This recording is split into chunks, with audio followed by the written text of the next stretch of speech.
They say men today are lost, drifting in a world they no longer understand. But what if the world was never meant to be understood? At least, not in the way you've been taught. Not through spreadsheets, not through routines, not through grinding until you collapse into sleep. Alan Watts once said, "We are addicted to the idea of control, and no one is more caught in that trap than the modern man." You try to plan your purpose, schedule your enlightenment, set alarms to become your highest self by 6 a.m. But underneath the hustle is fear. Fear of being still, fear of letting go, fear that if you stop pushing, you'll disappear. So you fill your calendar with achievements, your shelves with self-help books, your mind with strategies, frameworks and rules, all in the name of becoming better.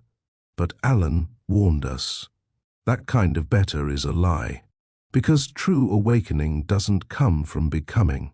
It comes from undoing, from watching the mask slip and realizing you were never the mask, from seeing that all your striving to be productive, to be powerful, to be respected, was rooted in one silent, haunting belief that you are not enough as you are. So you chase the next goal, the next high, the next woman, the next version of yourself you think will finally feel worthy. But here's the secret Alan tried to whisper to every man willing to listen. You are under no obligation to be the same person you were 5 minutes ago. Pause. Let that land. You don't owe the world consistency. You don't owe anyone your old story. And you certainly don't owe society your suffering to feel like a man. Because what if masculinity was never meant to be a performance? What if presence is more powerful than pressure? What if your truest strength is not how much you endure, but how much illusion you're willing to surrender? Alan's voice cuts through the noise because it doesn't yell. It invites. It doesn't shame you for not being alpha enough. It simply asks, what are you actually running from? The external world? Or the parts of yourself you were taught to silence? Because somewhere between the weightlifting and the goal setting, you forgot how to feel. You forgot that the most dangerous man in the room is not the one who hides his pain, but the one who's faced it. Not the one who never cries, but the one who knows exactly why he does. You weren't meant to be a statue. You were meant to be a river, flowing, evolving, alive. But modern culture doesn't reward flow. It rewards friction, discipline, dopamine-fueled loops of achievement and validation. So you obey, you level up, you even become successful. But somehow, at the peak, you still feel hollow. That's the moment Alan warned us about. The quiet death that comes from winning the wrong game. Because no matter how many mountains you conquer, if you've lost yourself along the way, you've won nothing. Most men don't even realize it's happening. This slow erosion of self. It starts subtly. You laugh a little less. You breathe a little tighter. You work longer hours to avoid going home to a silence you can't explain. Not because you're lazy, not because you're weak, but because no one taught you what inner peace feels like without a finish line attached to it. Alan Watts tried to show us that life is not a climb, it's a dance. And here's the part no one tells you. You've been taught to dance only when you deserve it, only after the money's made, only after your body's chiseled, only after you've finally become a man worth loving. But Watts calls this out for what it is, a spiritual fraud. Because if you postpone your joy, your peace, your aliveness, until the world gives you permission, you'll die waiting. You'll die with abs and awards, but no soul left in your chest. He said, the meaning of life is just to be alive. It is so plain and so obvious and so simple. And yet, everybody rushes around in a great panic, as if it were necessary to achieve something beyond themselves. That panic is destroying men. It convinces you that your stillness is laziness, that your softness is weakness, that your silence means failure. But that's the exact poison that's keeping you from freedom. Because here's the brutal truth. You weren't born to be a tool. You weren't born to constantly upgrade yourself like a software update. You weren't born to earn your worth through exhaustion. You were born to remember the wildness in your gut before the world tamed you. To remember that you don't need to prove anything just to exist. To remember that presence, not performance, is what makes you powerful. But modern men are terrified of presence. Why? Because presence brings you face to face with the one thing you can't outwork, your own truth. And that truth might be messy. It might be uncertain. It might not fit your carefully curated image. But that's where your healing lives. Alan wasn't warning us against weakness. He was warning us against numbness, against a culture that confuses productivity with purpose, distraction with destiny, and ego with essence. He knew that if men didn't wake up, we'd keep repeating the cycle of burning out, of breaking down, of building empires just to avoid looking in the mirror. But there's a way out, and it's not what you think. It's not another morning routine, not another dopamine detox, not another conquer the day boot camp. It's this moment, right here, where you pause, where you breathe, where you realize that you are not behind, you are not broken, you are not too late, you're just remembering. And if this content is making sense to you, then click the subscribe button and subscribe to the channel. Thank you for your support, because what's coming next might be the most important thing you've never heard.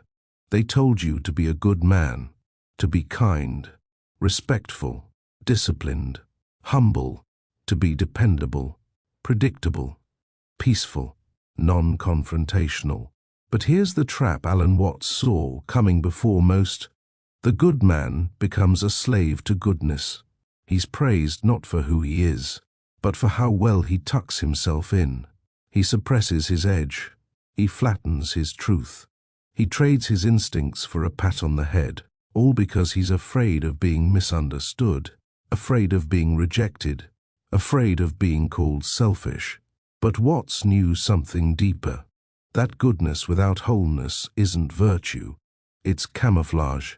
You smile when you want to scream. You agree when your gut says no. You bend until your spine forgets how to stand. And one day you wake up surrounded by people who like you, but none of them know you. That's not love. That's performance. That's not connection. That's appeasement. And Watts, radical as he was, saw through it all. He said, trying to define yourself is like trying to bite your own teeth. The good man tries to define himself by external approval, by how useful he is, how polite, how reliable. But who are you when no one's watching? Who are you when you're not trying to be liked, or trusted, or safe? This is the real test of freedom. You see, freedom isn't chaos. It's clarity. It's knowing you can be good without being spineless, strong without being cruel, open without being naive. But most men never get there, because they're stuck proving that they're not like other guys, that they're the safe option, the nice one, the one who never says no. But every time you abandon your truth to protect someone else's comfort, you abandon yourself, and eventually, you will resent the people who once praised you. You will explode after years of imploding. You will burn bridges you once built to keep the peace.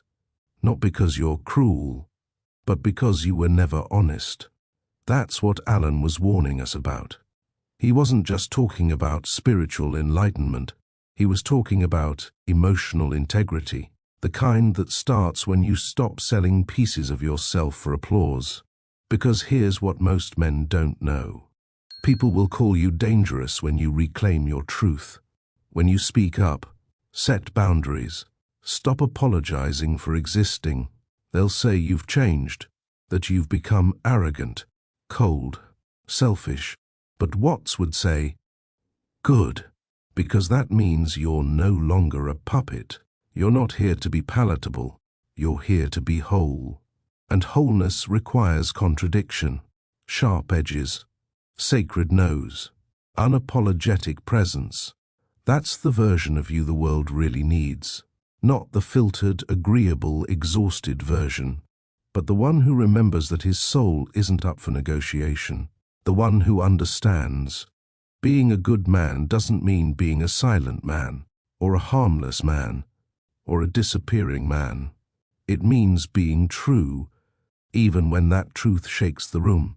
So if you feel like your kindness has become your cage, if you've traded your depth for likability, if your goodness is starting to taste like poison, then this is your wake-up. Stop folding. You weren't born to be a doormat in spiritual clothing. You were born to rise. Without permission, there's a silence you've been avoiding, a stillness that makes your skin crawl, not because it's dangerous, but because it's honest. Alan Watts called it the void, that quiet inner space where no roles exist, no titles, no expectations, no performance, just you, unfiltered, unmasked, unnumbed.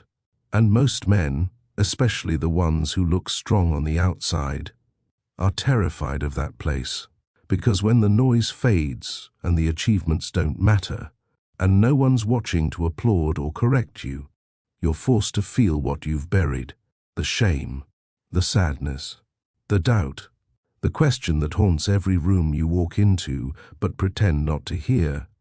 Am I enough if I'm not achieving? Am I loved if I'm not providing? Am I safe if I stop pretending I don't care? This is what Watts meant when he said, muddy water is best cleared by leaving it alone. But we don't leave it alone. We stir it, fight it, numb it, busy ourselves to death trying not to feel it. That's why you keep the music loud, the calendar full, the relationships shallow, the mind distracted. Because if you slowed down, if you sat still, if you actually listened to your own inner weather, you'd feel the storm. But here's the twist Alan Watts saw with piercing clarity. The void you fear is not your enemy. It's your origin. It's your return point. It's where the real you has been waiting. Because underneath the fear is clarity. Underneath the sadness is self-honesty. Underneath the silence is the voice you've been avoiding, the one that says, you're not broken, you're just buried. Watts believed most men are scared not of failure, but of presence. They've been taught to win at life, but never taught how to feel it. So when they achieve something, it feels empty. When they're praised, it feels hollow. When they rest, they feel guilty. Because they've mistaken doing for being. But being is where the healing lives. And being isn't soft. It's not passive. It's not weak. Being is facing your life fully, without needing to edit, explain, or escape it. It's the courage to stand in front of your own shadow and say, I see you. You don't scare me anymore. Because here's the real warning Watts gave to men. If you keep running from the void, you'll never find your voice. If you keep numbing your sadness, you'll never access your strength. If you keep performing your life, you'll never get to live it. And one day, you'll look back and realize, you built a life so loud, you couldn't hear your soul whispering. You were too busy chasing status to remember your essence. But it's not too late. Because silence isn't absence, it's invitation. To stop hiding, to stop fixing, to stop sprinting away from the only thing that ever mattered, your presence. So if you're still here, if you've felt that strange heavy emptiness in your chest, if you've started to question the life you've been performing, If you've been wondering why nothing ever feels like enough, then maybe, just maybe, you're not falling apart. Maybe you're finally falling in. There's a moment that every man crosses, almost unknowingly. A split-second, quiet betrayal. It doesn't look dramatic. It doesn't sound like screaming. It's not some grand rebellion. It's something far more dangerous. It's compliance. The moment he says yes when he means no. The moment he nods in agreement, though his soul is revolting. The moment he abandons what feels true, just to keep the peace, keep the job, keep the love, keep the image. This is the betrayal Alan Watts warned about, because in that tiny, silent moment, he trades his authenticity for acceptance, his truth for approval, his spirit for safety. And the cost is invisible at first. He still gets the paycheck. He still hears the applause. He still plays the role. But slowly, his laughter stops feeling real. His relationships feel surface level. His dreams start to rot in the corner of his chest, unopened, unspoken, forgotten. Watts called this the great human misstep, not in failing, but in pretending to enjoy a life that doesn't light you up, pretending to be okay when you're cracking inside, pretending to be the man everyone expects, while quietly wondering if anyone ever really saw you. And here's the thing, that one moment of betrayal doesn't stay small. It multiplies. It becomes a habit, a lifestyle, a cage you decorate to look like success. And then one day, you sit in your beautiful house, with your perfect job, and your curated life, and whisper, "I don't know who I am anymore." That is the moment of reckoning. And that's where this message becomes a rescue rope. Because Watts didn't just warn about the void, he taught how to return from it, not by doing more, not by fixing or forcing, but by remembering that under the layers of performance and protection, there is a presence in you that never left, still, sacred, unbreakable. You don't need to become someone new. You need to unlearn who you were told to be. You don't need more motivation. You need more honesty. And you don't need to keep climbing ladders you don't even want to reach the top of. You just need to pause, to feel, to breathe. Because what if the life you're meant for, the relationships, the purpose, the freedom, aren't on the other side of success? What if they're on the other side of stillness? Alan Watts didn't want men to be louder. He wanted them to be more real. And if you've listened this far, then maybe that's exactly where you are, right on the edge of reclaiming everything you gave up, just to be liked, safe, or normal. But you were never born for normal. You were born to be whole. If this resonated, take a moment to subscribe. Drop a comment below, not for the algorithm, but to mark this chapter in your journey.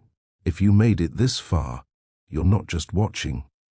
You're remembering, returning, reclaiming your inner ground. So trust that the video YouTube shows you next, the one appearing now, is not random. It's the next doorway, the next layer, and it will meet you exactly where you are. We'll see you in the next depth. Depthoria continues.